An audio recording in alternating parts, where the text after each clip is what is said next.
kita diampunkan segala dosa-dosa kita oleh Allah. InsyaAllah tuan-tuan, kita berforum malam ini atas tajuk mengapa tabligh Malam ini di Masjid Al-Amin, dalam program di Masjid Forum Putra Bicara Al-Amin Hati Putrajaya yang bersama dengan dua dimoderatorkan orang panelis oleh Ustaz Zakaria Osman yang dan Al-Fadhil Sayyid bersama-sama dengan Samara, kita di hadapan Timbalan ini. Mufti Panelis kita yang Muslim. pertama yang berbahagia Datuk Dr. Muhammad Hassan, Dr. Hassan bin Muhammad Ali, salah seorang figura dakwah yang tersohor di tanah air kita ini. Dan kebetulan yang bahagia Datuk dalam misi bersama dengan jemaah tabligh untuk bersama-sama beriktikaf dan juga berkampung di Putrajaya ini, khususnya di Surau Putra Al-Amin ini. Dan saya difahamkan oleh bahagia Datuk mengikut perancangannya selama 10 hari bermula hari semalam. Kemudian panelis kita yang kedua, Sahibus Samahah Tuan Haji Jamali Muhammad Adnan, Timbalan Mufti Wilayah Persekutuan, yang saat akhir saya menghubungi beliau pada hari semalam untuk sama-sama menjayakan majlis ilmu ini. Beliau dengan berbesar hati untuk menerima jemputan kita pada malam ini. Terima kasih Ustaz Jamali. Kebetulan saya tahu Ustaz Jamali ini sejak daripada dulu lagi jadual kuliahnya setiap malam. Tapi saya mencuba nasib sahaja malam ini. Kebetulan dapat pula dia bersama-sama dengan kita pada malam ini. Dan saya difahamkan Ustaz pun belum balik ke rumah lagi. Kan, Masya Allah. Wah, Timbalan Mufti kita ni bekerja berkhidmat, insya-Allah. Tapi nak dibandingkan dengan Datuk Dr. Hassan, dia lagi lama sudah ni 43 hari. 43 hari ni keluar untuk menggerakkan usaha-usaha menyampaikan dakwah di atas muka bumi Malaysia yang tercinta ini.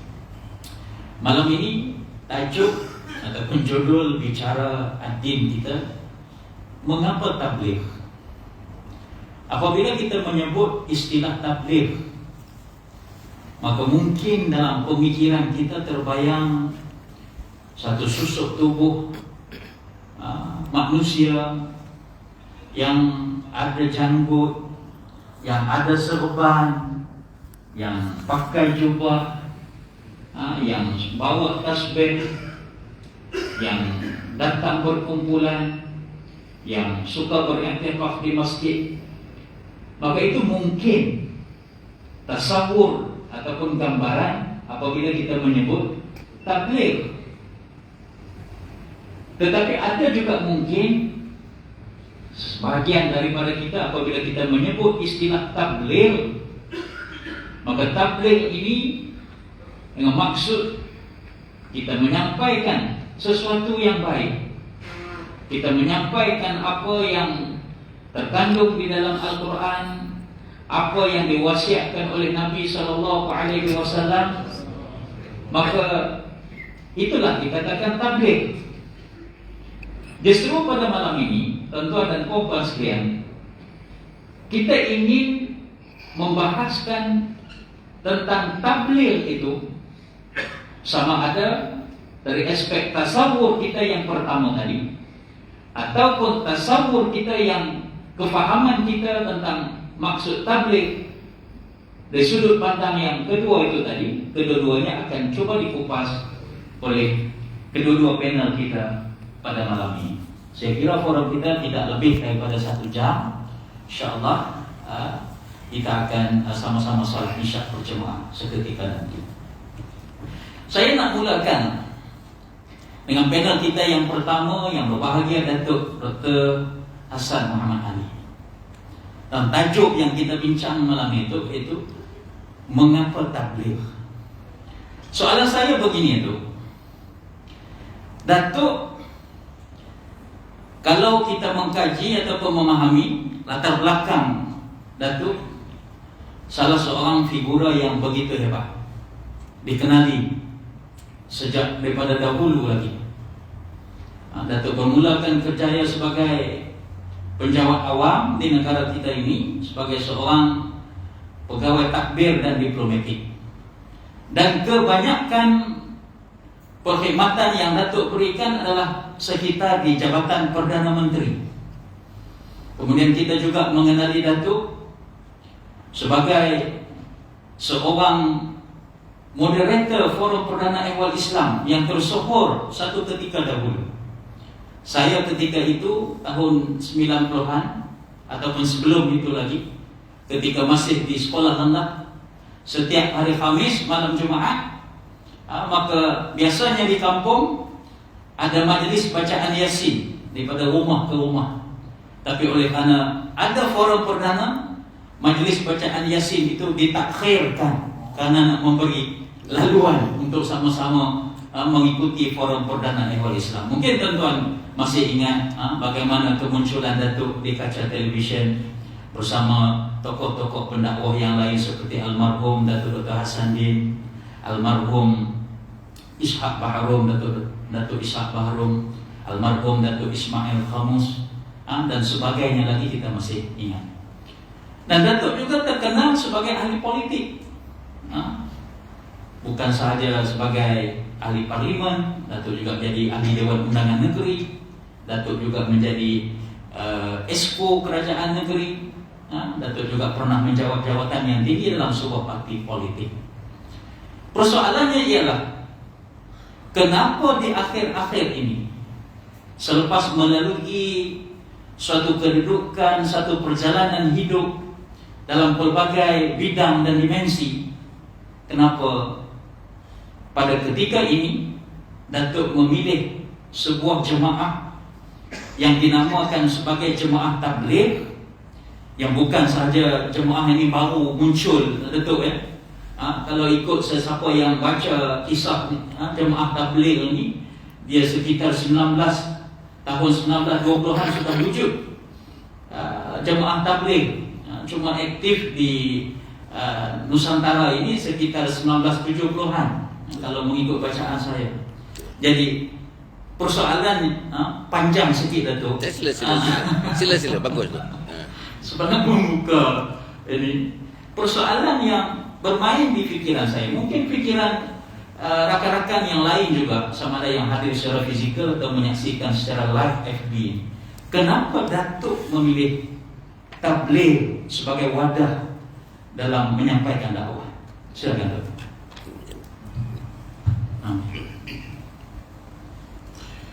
Assalamualaikum warahmatullahi wabarakatuh. Alhamdulillahirabbil alamin. Wassalatu wassalamu ala asyrafil anbiya'i wal mursalin sayyidina Muhammad wa ala alihi wa sahbihi ajma'in. Subhanaka la ilma lana illa ma 'allamtana innaka antal alimul hakim. Wa la haula wa la quwwata illa billahil aliyyil azim. Amma ba'd. Yang dikasihi saudara pengerusi kepada forum bicara ad-din pada malam ini, Al-Fadhil Ustaz Zakaria Osman yang juga merupakan pengerusi kepada SPA ini, yang berbahagia, nak kata sahabat pun sahabatlah, nak kata saudara pun saudaralah, apapun saudara, kita ini dijalinkan dengan hubungan la ilaha illallah Muhammad Rasulullah. Technically kita lebih rapat daripada hubungan darah di antara kita. Kedua-duanya Jawa Datuk ya. Saya Bugis, Bugis. Tapi aku ngomong Jawa lah. Jadi kepada teman-teman jawatan kuasa kepada masjid ini yang saya dah bertemu malam semalam, dan kepada Tuan Imam Tuan Amirul dan teman-teman dan seluruh anak karya dan mungkin tetamu-tetamu yang datang di luar daripada karya ini. Pertama sekali saudara, saya bukanlah orang yang agaknya boleh menjadi representatif. Sebenarnya agaknya ada lebih orang yang busruk-busruk dipanggil yang dah lama betul-betul kan. Saya ni sebenarnya Ustaz ya, bukan kerana peristiwa yang Ustaz sebutkan, satu kronologi, satu persatu dengan perkhidmatannya, dengan politiknya, dengan berbagai-bagai. Saya dah kenal tabligh, dah ikuti tabligh ini dalam 40 tahun yang lalu, Ustaz. Ayah saya walaupun umur 80 tahun telah pusing dunia 4 kali. Adik saya seorang lawyer, Baharudin namanya. Tuan-tuan sekarang umurnya 67 tahun. Tabligh bersama dengan dia sejak tingkatan 6 lagi. Jadi maknanya saudara, tabligh ni saya kenal lebih awal. Dan saya menyertainya boleh buat, tetapi saya tidak seaktif macam sahabat saya kat sana tu, Dr. Fatih tu. Tengok muka bermain tabligh lah. Tapi saya tidak ada perawakan itu, saudara. Tapi tuan-tuan, apa pun saya ke saudara, ke puan-puan, ke tuan-tuan pun, tuan-tuan, perjuangan tabligh ini rasanya perjuangan fitri, perjuangan semula jadi, perjuangan yang memangnya sesuai sangat bagi mereka, tuan-tuan, terutamanya yang ucap kalimat la ilaha illallah Muhammadur Rasulullah. Saya nak mulakan tuan-tuan dan puan dengan sikit aja nak menyebutkan ayat Quran yang selalu kita baca, ya. Ya ayyuhalladzina amanu kunu ansarallah kama qala Isa ibn Maryam lil hawariyyin man ansari ila Allah qala al hawariyuna nahnu ansarullah fa amana ta'ifatu min bani Israil wa kafara ta'ifah fayyana alladhina amanu ala aduwwihim fa asbahu zahirin. Saya nak tambah satu lagi ayatnya. Ya ayyuhal mudaththir qum fa'anzir wa rabbaka fakabbir wa thiyabaka fatahhir wa rujza fahjur wa la tamnun tastakthir wa li rabbika fasbir. Sampai itu tuan-tuan, saya nak mula ni, saya nak bagikan petik beberapa hadis, tuan-tuan. Boleh menjawab? Saya rasa hadis ini lebih mampu menjawab daripada saya menjawabnya, tuan-tuan. Yang pertama daripada Utsman bin Affan berkata bahawa aku telah mendengar Rasulullah SAW telah bersabda, sehari di jalan Allah adalah lebih baik dari 1000 hari yang lain. Riwayat Nasa'i. Kemudian dari Aisyah radhiyallahu anha meriwayatkan, aku telah mendengar Rasulullah SAW bersabda, tubuh badan siapa yang pernah dimasuki debu di jalan Allah, maka Allah pasti akan mengharamkan ke atasnya neraka. Riwayat Ahmad dan Tabrani. Kemudian dari Anas radhiyallahu anhu berkata bahawa Rasulullah SAW telah bersabda, sepagi atau sepetang di jalan Allah adalah lebih baik dari dunia dan segala isinya. Dan dari Abu Hurairah radhiyallahu anhu meriwayatkan bahawa Rasulullah telah mendengar Rasulullah SAW bersabda, berdiri sejenak di jalan Allah adalah lebih baik daripada beribadat pada Lailatul Qadar di hadapan Hajar Aswad. Riwayat Ibn Hibban. Banyak lagi lah, saya pun tak boleh sebutkan. Okey, saya dah baca 2 potong ayat Quran tadi, Ustaz, dan saya dah baca 3 potong hadis Nabi Muhammad sallallahu alaihi wasallam. Bagi menjawab tuan-tuan dan puan, menjawab mengapa saya terjun dalam tabligh ini. Terjun tu maksudnya macam yang Ustaz describe tadi, tapi saya sudah 40 tahun di dalamnya agaknya, kan. Bukan terjun lah, menyertai lah. Tapi kalau soalan Ustaz tadi, terjun. Okey. Tuan-tuan dan puan yang mati sekalian, para penonton yang mati sekalian, alhamdulillah, ini live ni sebenarnya. Saya pun live, boleh pergi kepada FB page Datuk Dr. Azan Rahman Ali, dan dalam surah ini pun surah ini pun live, insya-Allah. Saksikanlah tuan-tuan dan puan. Okey, apa yang saya nak sebutkan, ya. Ambil mengapa saya katakan mengapa saya join tabligh. Pertama, tuan-tuan dan puan, 2 ayat Quran, 2 hadis itu sudah menjawabnya. Saya tak perlu ulas kerana masa pun tidak mengizinkan. Nombor 2, saudara, saya ni masa bekerja sebagai pegawai tabligh diplomatik, dia pergi DO, saya pernah jadi DO, Ustaz, bermangku DO dan sebagainya.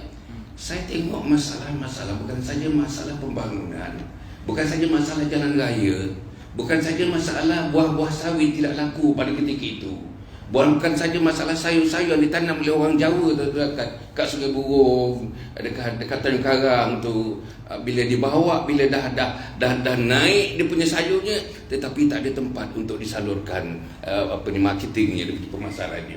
Itu masalah-masalah mereka. Tetapi masalah yang besar sekali saya tengok daripada dulu sampai sekarang, Ustaz, masjid kosong, itu masalah besar. surau kosong, itu masalah besar. Dan Ustaz, saya dah mengendalikan summer camp 40 tahun Ustaz. 40 tahun saya mengendalikan summer camp, 40 tahun. Dan masih lagi kalau ada orang tak saya mengendalikannya, saya akan kendalikan 40 tahun. 1 tahun 13 kali. Dalam 13 kali tiap sesi ada 400 ke 500 orang. Budak-budak sekolah menengah, sekolah rendah, sampai universiti, sampai anak-anak yang tidak bekerja. Apa yang saya dapati tuan-tuan dan puan-puan, semalam pun saya dah sebut dah sebenarnya. Pertama sekali, kejahilan agama di kalangan anak-anak. Unbelievable. Unbelievable. Anak-anak kita tuan-tuan tak boleh suruh mengucap, tuan-tuan suruh mengucap. Dia tanya kawan dia, Mengucap apa? Macam mana nak mula? Macam mana nak mula? Masya Allah. 40 tahun kan. Data that I got very consistent. Very consistent. And I don't think it is going to be wrong. It is not wrong. Anak kita tuan-tuan suruh baca Fatihah, boleh kata 98% tak boleh baca Fatihah dengan betul sebagaimana Fatihah patut dibaca, dengan makhrajnya, dengan hukum tajwidnya dan sebagainya. Okey, tanya pula misalnya, ambil sembahyang, doa iftitah, memanglah sunat tuan-tuan, doa iftitah. 98% tak percaya tuan-tuan, balik test anak-anak, bawa doa apa ni Ustaz Amirul, bersama-sama test bacaan anak-anak itu untuk mengetahuikan bacaan betul tidak. Selepas test anak itu, test mak dan ayah itu. Saudara-saudara, ini yang berlaku. Dan kalau kita tengok tuan-tuan dan puan, hasil daripada agama terpinggir sejak lamanya, kita tengok tuan-tuan di tangga surau, bayi-bayi dah mati diletakkan di tangga surau. Tuan-tuan tanya orang Alam Flora. Alam Flora dulu di bawah saya dulu Exco Agama dan Infrastruktur. So Alam Flora was under me. Tuan-tuan tepi jalan ada anak yang mati. Dalam tong sampah ada anak mati diletakkan situ. Uri ni tuan-tuan, tali pusatnya masih ada lagi. Gengga-gengga segala semut-semut dan sebagainya. Dan kalau kita tengok tuan-tuan, anak-anak kita, saya nak sebut satu benda saja. Berapa senang perempuan membangunkan anak waktu subuh? Bagi tahu saya. Is it easy for you to wake up your children pada first subuh? Berapa sukar kita nak bangunkan. Ada ibu bagi tahu saya, daripada anaknya umur 11 tahun, sekarang anaknya umur 21 tahun tuan-tuan, sudah 10 tahun begitu, tak bangun-bangun subuh, ketuk nak roboh dah pintu. Maknanya tak bangun subuh. Daripada mula balik sampai 21 tahun, dah berapa kali balik, dah berapa banyak dah tuan-tuan puan, kata orang, kefarduan untuk menunaikan salat seperti salat subuh itu tertinggal begitu saja. Man taraka as-salata muta'ammidan faqad kafara jihara. Siapa yang meninggalkan salat dengan sengaja, maka telah kafir terang-teranglah dia. Saudara cuba fikirkan itu. Jadi saya terjun, ambil perkataan terjun tadilah, terjun dalam tabligh ini kerana senario itu. Dan senario itu berlaku dekat dengan saya, sangat dekat dengan saya. Bila saya mengendalikan sama camp tuan-tuan, mak-mak datang, mak bapak datang, sama ada permulaan atau hujung, menangis-nangis di depan saya. Semalam saya sebut dengan teman-teman, macam mana tuan-tuan fikir? Sama camp saya 4 hari 3 malam tuan-tuan, salah satu syaratnya kita nak bagi syarat. Macam mana anak perempuan tingkatan 2 bawa tuan-tuan 3 kartun Lucky Strike. 3 kartun Lucky Strike. Banyak-banyak rokok ni tuan-tuan, rasanya rokok yang antara yang powerful lah, dia tak ada filter kan. Saya tanya orang rokok ni. Tuan-tuan, anak perempuan tingkatan 2 brought along with her, joining my program, sama camp namanya, brought along Lucky Strike 3 kartun. Saudara, bila kita buat tuan-tuan, susah, saya punya fasilitator susah nak meleraikan budak-budak ni. Tembak tuan-tuan, ditembak antaranya laki-laki dan perempuan tembak. Dalam tembak tu ada message benda yang ditembaknya. Sama ada berbagai-bagai lah dia punya message nak disampaikan antara laki-laki dengan perempuan. Kesian fasilitator. Sampai pukul 2 pagi tuan-tuan, nak meredakan budak-budak ni. Saudara-saudara, saya nak bagi tahu itu antara sebab. Yang ketiga sebabnya tuan-tuan dan puan. Sebab yang ketiga ialah saya nak hidup sebagai seorang Muslim. Saya nak mati sebagai seorang Muslim. Saya nak hidup sebagai seorang mukmin. Saya nak mati sebagai seorang mukmin. Saudara-saudara, Allah macam yang disebutkan selalu Datuk Seri Fahmi Rajab, tadi pun dia menyebutkan. Apa dia kata? God has given me almost everything, dia kata.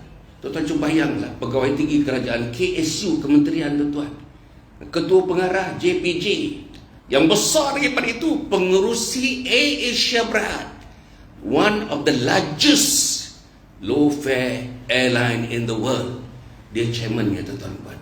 Tuan-tuan, perempuan pergi pandang sebelah kiri perempuan tu. Situlah tidur dia, perempuan tu. Tuan-tuan bayangkan, chairman Asia tidur macam itu. Nanti kalau makan, tuan-tuan tengok kami makan ni. Kami makan dengan Ustaz Amirul makan dengan kita 2-3 kali dah. 2-3 kali. Nampak dia lebih berselera makan daripada saya. Makan satu dulang 3 orang, tuan-tuan dan puan, nasi. Tapi yang sekarang ni saya 2 ni nampaknya pasal ada orang sponsor dan sebagainya lain sikit. Biasanya nasi, kuah, gugurlah 2-3 ketul sama ada ikan, ayam dan sebagainya. Tidak ada yang ketiga, tuan-tuan. Tak ada sambal, tak ada sayur. Airnya cukuplah dengan mineral ataupun air jus. Itulah yang dimakan. 43 hari, tuan-tuan, 43 hari. Hidangan itu bukan hidangan saya, tuan-tuan. I'm not familiar with that kind of hidangan. Apalagi lah Datuk Seri, tak familiar. Apalagi Datuk Zulkifli Zainal Abidin, tuan-tuan dan puan, senior pilot, senior captain dalam MAS, 40 tahun lebih. Itu pun bukan tertib makan dia. Tapi atas dasar nak membina diri, islah diri, tak pernah komplain, tuan-tuan. Tak pernah komplain. Sebab kita diberitahu oleh Amir Shah, jangan komplain makanan, jangan komplain makanan, jangan komplain makanan, jangan komplain makanan. Nombor 4 yang akhirnya, tuan-tuan. Yang akhirnya saya tak, tuan-tuan ni, saya tengok dalam tabligh ni, Masya Allah, tuan-tuan ni, so refined. Tabligh ni, tuan-tuan, is combinations of dakwah and also apa yang saya katakan tasawuf, tuan-tuan ni. Very refined. Contohnya mesyuarat. Saya bagi contoh mesyuarat. Ustaz dia ajar mesyuarat dalam kursus-kursus ustaz, hantar ke Intan ke luar negara ke, mesyuarat kita mesti tegas. Mesyuarat kita mesti put our case, kata orang, very straightforward. Mesyuarat mestilah jangan gini. Tapi dalam tabligh, saudara, dalam mesyuarat tidak ada mesyuarat di awal, tidak ada mesyuarat di selepas daripada mesyuarat. Tidak ada pre-council, tidak ada post-council. Tak ada. Yang kedua, saya nak sebut mesyuarat, tuan-tuan, bila kita cadangan kita dan tabligh, bila cadangan kita tidak diterima, apa bisikan hati kita? Alhamdulillah. Bila diterima cadangan kita, astaghfirullahaladzim, alladzi la ilaha illa huwal hayyul qayyum wa atubu ilaih. Apa artinya, tuan-tuan? Apa artinya? Makan, tuan-tuan, makan diingatkan. Kalau kita makan, tuan-tuan, tahu ada orang sebelah kita, orang depan kita lebih tua daripada kita, nasi dengan lauk tu, tuan-tuan, tolak kepada orang yang lebih tua dulu. Siapa ada ajar kita begitu? My mother didn't teach me that. My father didn't teach me that. The building people taught me that. Nah, so benda-benda macam ini contoh-contoh, tuan-tuan, contoh-contoh. Kita pergi gash, tuan-tuan dan puan, jalan berdua-berdua di sebelah kanan. Sampai rumah orang, jangan pandang tepat pintu. Jangan pandang tepat. Sediakan sikit dekat dinding-dinding dan sebagainya. Bagi salam. Bagi salam 3 kali. Kalau dah 3 kali tak juga buka pintu, pergi ke rumah yang berikutnya. Kalau ada orang buka pintu dengan penuh hormat, yang zikir terus zikir, subhanallah walhamdulillah wala ilaha illallah wallahu akbar, subhanallah walhamdulillah wala ilaha illallah wallahu akbar. Terus zikir. Yang mutakalim, yang bercakap terus bercakap. Mempersilakan. Ada program, kami datang daripada jauh, duduk di tempat ini 3 hari, datang di masjid, tempat kami di masjid, datanglah. Kita ada program khas selepas maghrib ini. Silakan bawa anak laki-laki sama datang selepas kita maghrib bersama. Okey tuan, kita maghrib bersama. Okey tuan, insya-Allah kita doa. Saya doa kepada tuan-tuan, tuan doa kepada kami. Doa kepada kami tuan, insya-Allah. Jumpa maghrib nanti tuan. Itulah. Siapa ada buat? Saudara-saudara, akhirnya saya nak sebut, Ustaz, saya sudah menyertai hampir sama ada menyertai in full atau partially hampir semua gerakan dakwah di Malaysia, termasuk Al-Arqam dan sebagainya. Tapi tidak ada satu gerakan, tuan-tuan dan puan, yang so refined and able, willing to go house to house, door to door, door to door, door to door, lorong ke lorong, lorong ke lorong, lorong ke lorong, kena maki pun datang juga. Allah, orang-orang shut the door pun dengan pintu, dengan marahnya pun besok muncul lagi dia, dengan senyum dia muncul lagi. Tak ada lagi tuan-tuan. Inilah gerakan tabligh. Akhir sekali tuan-tuan dan puan, insya-Allah saya nak menanti, insya-Allah saya nak pergi kepada family nanti dalam pusingan yang berikut, insya-Allah. Terima kasih Ustaz. Terima kasih Datuk. Saya ada soalan tambahan tu. Tapi Datuk jawab ringkas saja. Okey. Sebab soalan tambahan ini bukan nak provokasi Datuk ataupun apa, tapi dia lahir daripada perasaan ingin tahu saja. Kenapa sewaktu Datuk menjadi pimpinan tertinggi sebuah parti politik yang badan yang boleh membuat dasar ataupun mendesak, sewaktu Datuk menjadi Esko Kerajaan Negeri Selangor, elemen-elemen seperti yang diamalkan oleh Jemaah Tabligh ini sukakah untuk diterapkan dalam usaha-usaha dakwah pada ketika itu, Datuk? Tidak susah. Saya mengatakan tidak susah, tuan. Tadi saya bercerita dengan kawan saya masa makan. When we took over Selangor, Ustaz, setelah ditadbir oleh satu parti politik dekat 60 tahun begitu, Selangor hanya ada satu saja Mahat Hafiz di Jugra sana. Bilangan pelajarnya 16 orang. So when we took over, I was asked to take charge. Dalam tahun yang pertama ada 3 Mahat Hafiz, bilangan pelajarnya 862 orang daripada 16 orang. Ustaz, tak ada orang marah, Sultan tak kata apa, Majlis tak kata apa. Sebenarnya terserah kepada kita. Bajet, macam juga bajet Persatuan, bajet antara yang besar sekali ialah JAIS. Dekat sini federal, antara bajet yang besar sekali ialah JAKI. Tetapi saudara, kita mempunyai kreativiti, mempunyai kebolehan, kemampuan untuk mentranslate seluruh wang rakyat itu untuk menentukan setiap sennya. Setiap sennya tuan-tuan akan merubah pemikiran, fikrah, hati, perasaan, jiwa supaya dia lebih seronok untuk mendekati agama Allah Subhanahu Wa Taala. Jadi Ustaz, maknanya okey, kalau misalnya kita dalam PAS lah, misalnya dalam PAS, dia ada sikit antara PAS dengan tabligh, ada sikit. PAS talking about Islamic State. Tapi kita dalam tabligh ni kita tak sebut nama orang, kita tak sebut nama organisasi, kita tak sebut mana-mana parti politik, kita tidak pergi kepada tabligh yang khilafiyah dan sebagainya.